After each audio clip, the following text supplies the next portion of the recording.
हर औरत के पास ना काम करने के लिए पूरा दिन में 24 घंटे ही होते हैं, लेकिन फिर भी कुछ ख़वातीन का खाना भी वक्त पर तैयार हो जाता है, घर के सारे काम भी हो जाते हैं, घर भी साफ़ सुथरा होता है और वो फिर भी थकी हुई नहीं लग रही होती। और दूसरी तरफ कुछ ख़वातीन होती हैं कि पूरा दिन गुजरने के बावजूद उनके काम मुकम्मल ही नहीं होते। तो आज मैं आपको बताऊँगी कि एक वक्त में आप 3 कामों को किस तरह मैनेज कर सकती हैं, बग़ैर ऑटोमेटिक मशीन के ढेर सारे कपड़े बआसानी किस तरह से धो सकती हैं। वीडियो को एंड तक देखिएगा। अस्सलामु अलैकुम माय यूट्यूब फैमिली, उम्मीद है जी आप सब ठीक ठाक होंगे। अल्हम्दुलिल्लाह मैं भी बिल्कुल ठीक हूँ। यहाँ जी मेरे दिन का आगाज़ हो गया था और जी मैं नाश्ते की तैयारी करी थी, बल्कि नाश्ता बना रही थी। अच्छा यहाँ चेक करें, मैं अगर नाश्ता बना रही हूँ या कोई भी किचन का काम कर रही हूँ ना, तो मैं साथ साथ जो है सफाई ज़रूर कर रही होती हूँ। चाहे अगर चूल्हे पे कोई ऑयल गिर गया है, चाय गिर गई अगर आप ये छोटे छोटे काम साथ साथ करती रही ना, तो यकीन करें यूँ चुटकी बजाते हो जाते हैं। और अगर यही काम आप बात के लिए छोड़ दें तो फिर जो भी चीज़ गिरी होती है वो इतनी ज़्यादा जम जाती है कि फिर हमें उसे रगड़ रगड़ के साफ़ करना होता है। और वो जो 1 या 2 मिनट का काम होता है ना, 10 मिनट पे चला जाता है। खैर यहाँ मैं नाश्ते की तैयारी करी थी और मेरी अक्सर बहुत सारी बहनें, मैंने देखा है मेरी फैमिली में, मेरी अपनी छोटी बहन, मेरे घर में इन-लॉज़ में ऐसे होता है कि नाश्ता नहीं करती हैं ख़वातीन और घर के जो काम है वो स्टार्ट कर देती हैं। यकीन करें, जब तक आपके दिन का आगाज़ एक अच्छे नाश्ते से नहीं होगा, आप पूरा दिन ना एनर्जेटिकली कोई काम नहीं कर सकेंगी। तो ज़रूरी नहीं है आपने चाय पराठे, अंडे पराठे या कोई हैवी नाश्ता ही करना है। कुछ भी खाएं, लेकिन पेट खाली रख के काम का जो आगाज़ है ना मत किया करें। दूध का ग्लास पी लें, मिल्क शेक बना लें, कोई फ्रूट्स खा लें, लेकिन नाश्ता ना ज़रूर किया करें।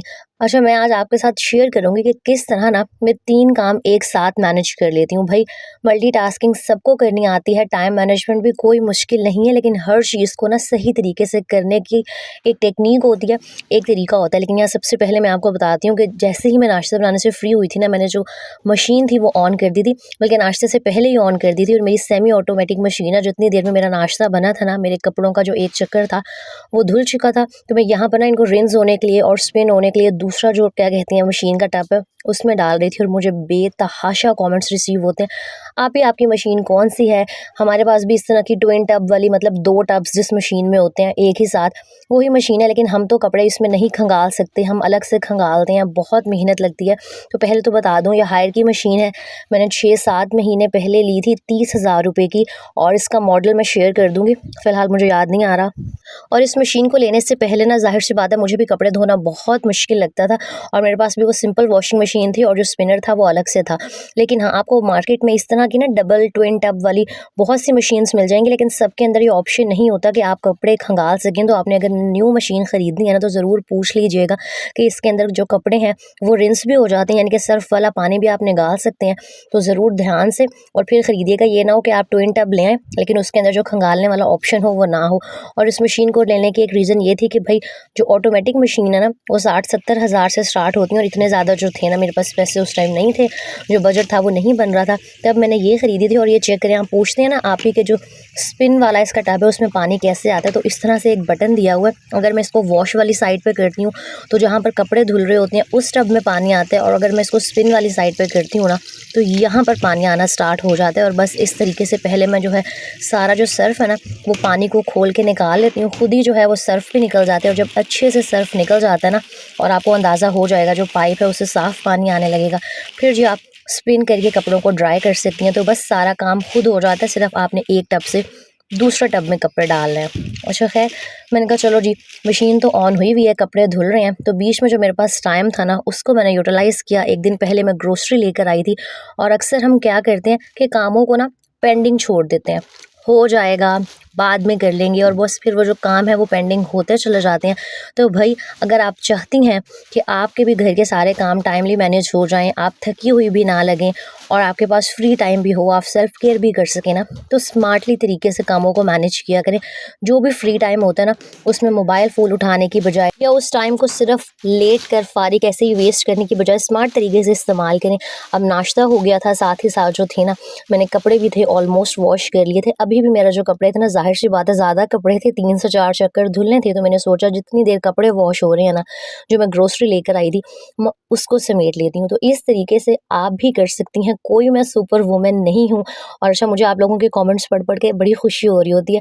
मुझे ना ये नहीं पता था कि मुझे टीनेजर्स भी देखती हैं, मुझे लगता था कि सिर्फ जो मैरिड ख़वातीन है ना, वही व्लॉग्स देख रही होती हैं, लेकिन मैं कमेंट्स रीड कर रही थी और आया हुआ था अभी मैं टीनेजर हूँ और आपको देख-देख के ना मुझे काम करने का बहुत शौक हो गया। पहले ना मैं जब अम्मी बार-बार कहती थी, फिर काम किया करती थी, लेकिन अब वहाँ पे व्लॉग्स देखकर ना मुझे काम करने में मज़ा आता है। तो बस मुझे बहुत खुशी हो रही होती है। और दूसरा, आप लोग बहुत पूछ रहे थे कि व्लॉग क्यों नहीं कल आया, तो मैंने पहले भी बताया था कि जिस दिन मैंने व्लॉग पोस्ट करना होता है ना, मैं कम्युनिटी के ऊपर स्टेटस लगा देती हूँ कि इस टाइम व्लॉग अपलोड हो जाएगा। जिस दिन स्टेटस नहीं लगाती ना, उस दिन आप खुद समझ जाया करें कि आज व्लॉग अपलोड नहीं हो ना। व्लॉग के एंड में बताती भी हूँ कि ना क्यों नहीं आया था व्लॉग।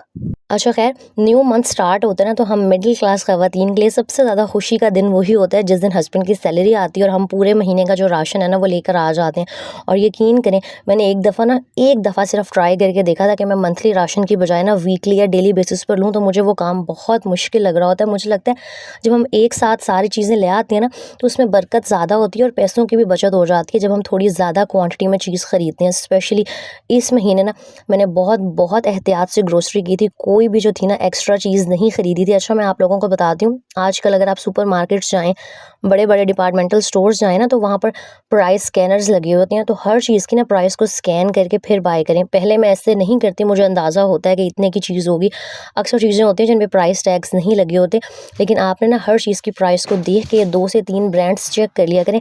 लेकिन हाँ, क्वालिटी के ऊपर कॉम्प्रोमाइज़ ना किया करें। अक्सर हम क्या करते हैं कि सिर्फ ये देखते हैं कि पैसे कम हैं और चीज़ खरीद लेते हैं, लेकिन फिर आगे आके क्वांटिटी भी कम होती है, क्वालिटी भी ठीक नहीं होती। तो आपने पैसे बचाने के चक्कर में ना क्वालिटी और क्वांटिटी पे कॉम्प्रोमाइज़ नहीं करना, बड़ी सोच समझ के और समझदारी से चीज़ें खरीदनी है। इस मंथ मैंने हर चीज़ की प्राइसेस चेक की थी और कंपेयर की थी और उसके बाद ना मैंने चीज़ें उठाई थी। तो बस मैंने सोचा कि ग्रोसरी आई है, अब इसको ऐसे छोड़ने से बेहतर है कि मैं साथ के साथ ना समेट लूँ। और मैं पहले बहुत दफ़ा शेयर कर चुकी हूँ कि मैं ग्रोसरी को किस तरह ऑर्गेनाइज़ करती हूँ, तो इस दफ़ा मुझे नहीं लगता ज़रूरत है। खैर, आपको ना अगर इस रवा की दाल का नहीं पता, तो आज मैं इसकी एक रेसिपी शेयर करती हूँ। ये मुझे बहुत अच्छी लगती है। इसको कुछ इलाकों में या शहरों में छोटे लोबिये भी कहा जाता होगा, लेकिन यहाँ पंजाब में तो रवा की दाल कहते हैं। और ये मेरी मोस्ट फेवरेट दाल है और इसको बनाना भी बहुत आसान है।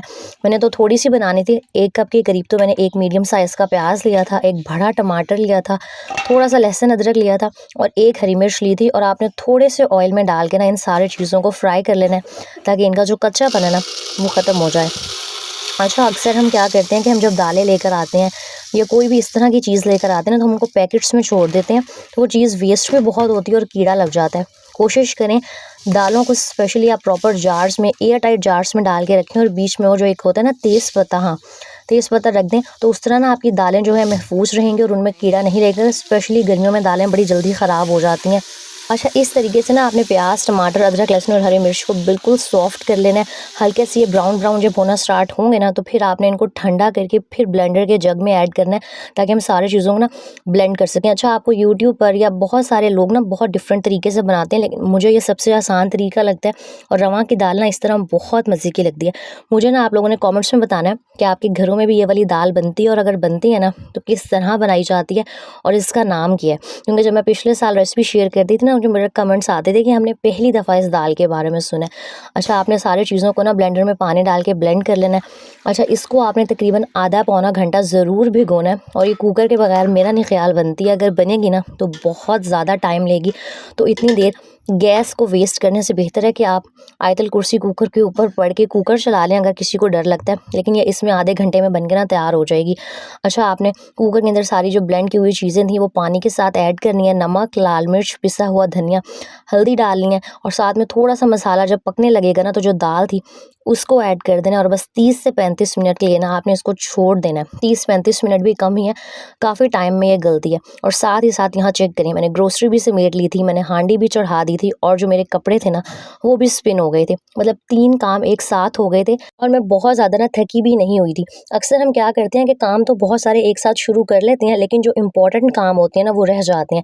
तो मैंने सबसे पहले जो किचन के मेन काम थे, ग्रोसरी समेटना, खाना बनाना, वो किया था। और साथ ही साथ ना मेरे जो कपड़े थे वो भी वॉश हो गए थे। यहाँ चीज़ चेक करें, दाल मेरी ऑलमोस्ट बल्कि पूरी ही गल चुकी थी। इसमें जो भी पानी था ना उसको आपने तेज़ फ्लेम पे करके अच्छे से ड्राई कर लेना है। यहाँ मुझे बहुत जल्दी थी।